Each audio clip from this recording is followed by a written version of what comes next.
Hello, it's Polish Pol VR, welcome back to the channel. We are here today to do some more PlayStation VR2 news. There is some unusual and kind of funny news coming from Gran Turismo 7 and Microsoft Flight Simulator, plus fresh updates on several upcoming PlayStation VR2 games, including big upcoming RPG, a game that many of you might have forgotten that it's even being developed for PSVR2, and a bit of PlayStation Store drama involving PlayStation Plus Premium and some other bits and bobs.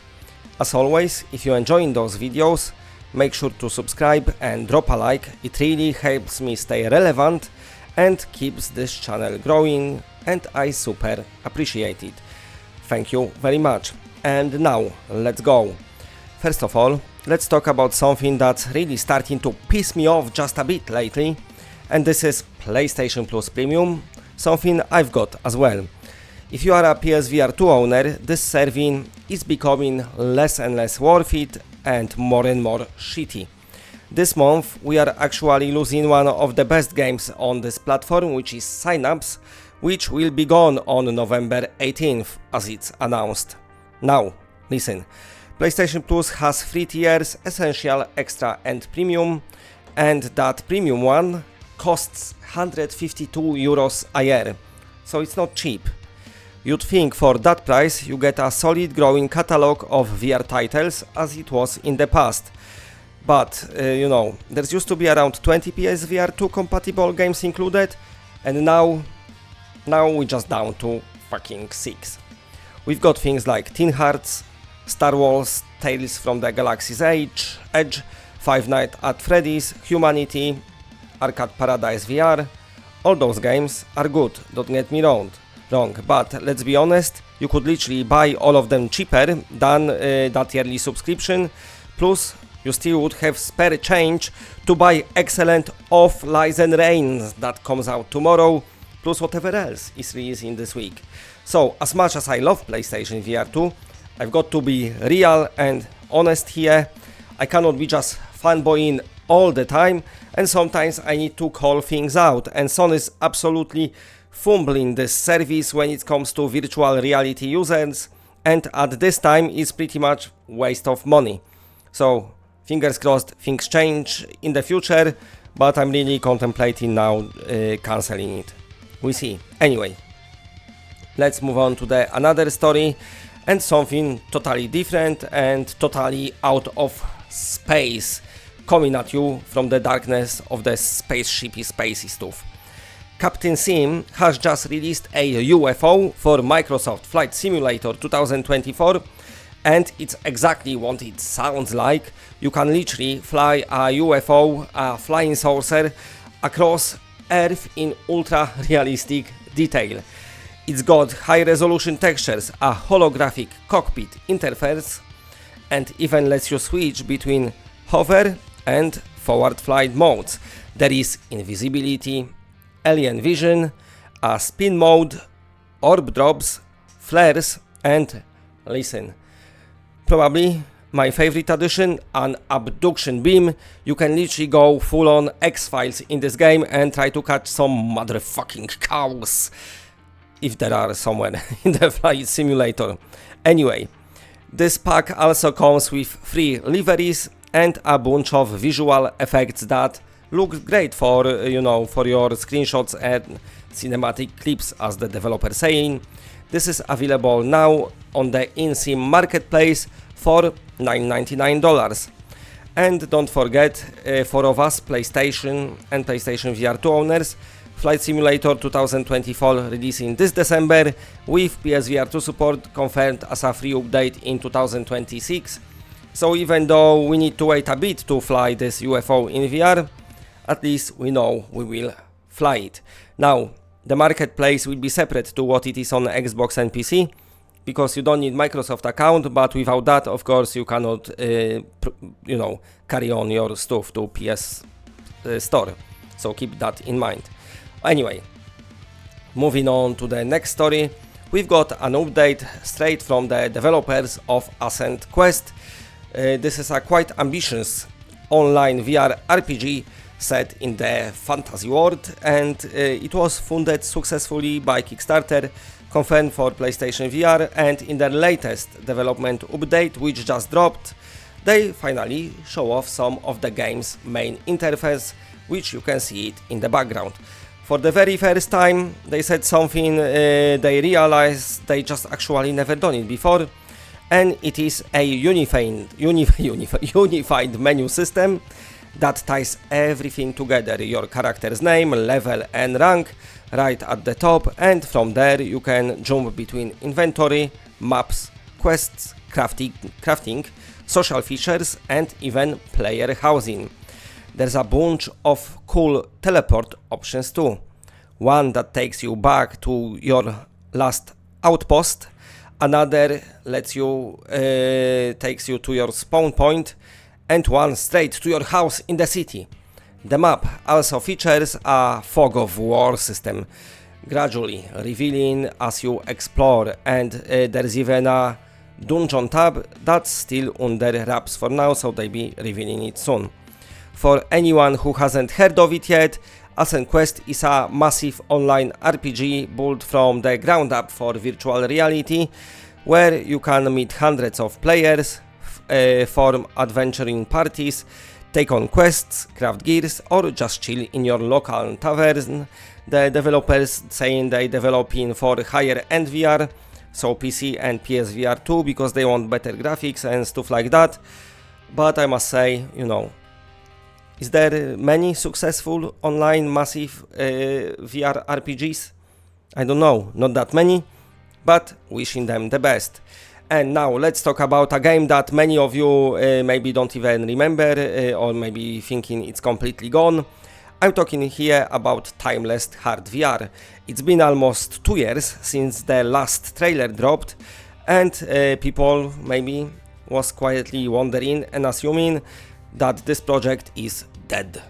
But we've got some good news from the developers. They just broke their silence on the Steam, and they said the Timeless Hard is still in active development, and in their latest statement they said the title is still under active development and we made significant progress this year.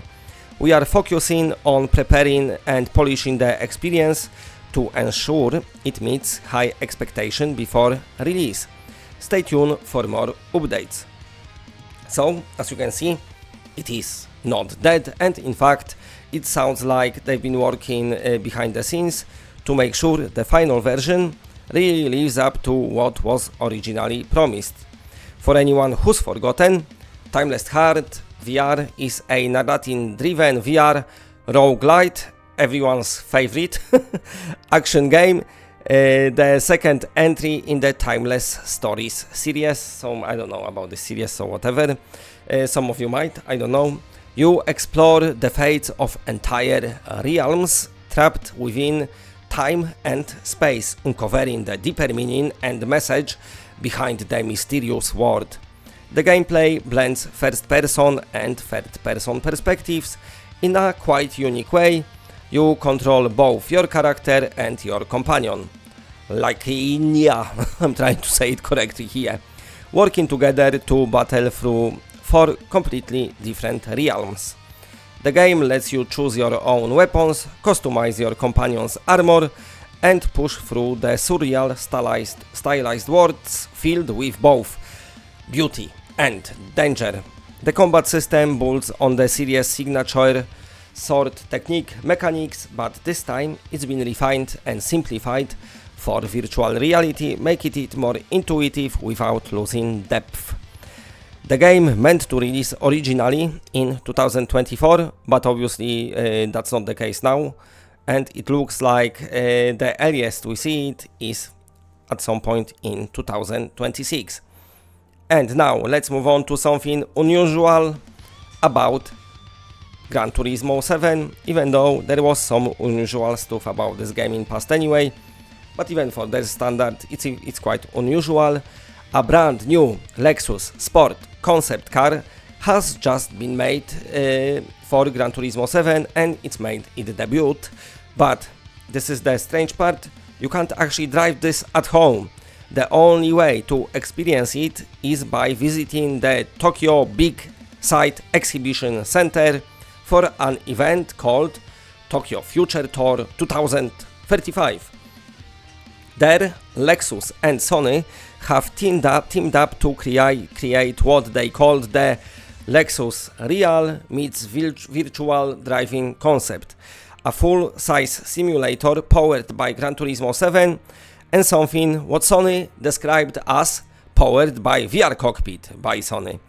Now, what exactly that VR cockpit is, we don't fully know yet, but it seems to be a hybrid system blending real physics cockpit elements, Gran Turismo 7 gameplay and mixed reality style visuals. Think of it as high-end prototype setup that blurs the line between simulation and reality. You sit in that car and you enter in the matrix. In the demo, player take the Lexus Sport concept for a couple of laps around Fuji International Speedway, but only from a bumper car view, meaning you never actually see the car's model during gameplay, and things getting even stranger because the car sounds, as noted by some people, sounds a lot like Lexus LFA V10, but it's labeled as an automatic single-speed electric setup, so the sound is likely synthetic. Inside the simulator, everything's branded with Gran Turismo font and UI. Even the rear view mirror, which is digital display showing the in-game view, the result is kind of surreal real car inside a video game experience. It looks like a custom-built version of GT7, and the mention of Sony's powered by VR cockpit has sparkled some speculation that this could be part of Sony next generation simulation or mixed reality tech, but maybe even something that ties into the future PSVR experiences. Who knows to say what, I don't know. Anyway, let's remember GT7 upcoming spec-free update still has several mysterious cars that are unannounced, and the Lexus Sport concept could be one of them. We probably found out more during Gran Turismo World Series event in Los Angeles, which takes place next weekend, so stay tuned to the channel because I'll be covering it when it comes to PSVR2 stuff and spec-free, but basically down there is where fans will get an early look at the spec-free update. Until then, if you are in Japan, if you are down there, you can actually book a session to try Lexus setup yourself, but only until November 9th. And quick note, the developers of Undead Citadel just dropped a surprise teaser on Discord, and this is the first look at upcoming multiplayer map. The images show a huge overgrown ruin filled with crumbling stone walls, temples and some classic Undead Citadel style corridors, I think. So, they said, we pulling back the VL on the first glimpse of the Undead Citadel map in our upcoming multiplayer mode. And that's it for today. Thanks for watching. If you like what you're seeing, then please press a like because it does help the channel a lot. And if you're new to the channel and are not subscribed, then subscribe. It's always better when it's more of us. And that's it. Bye.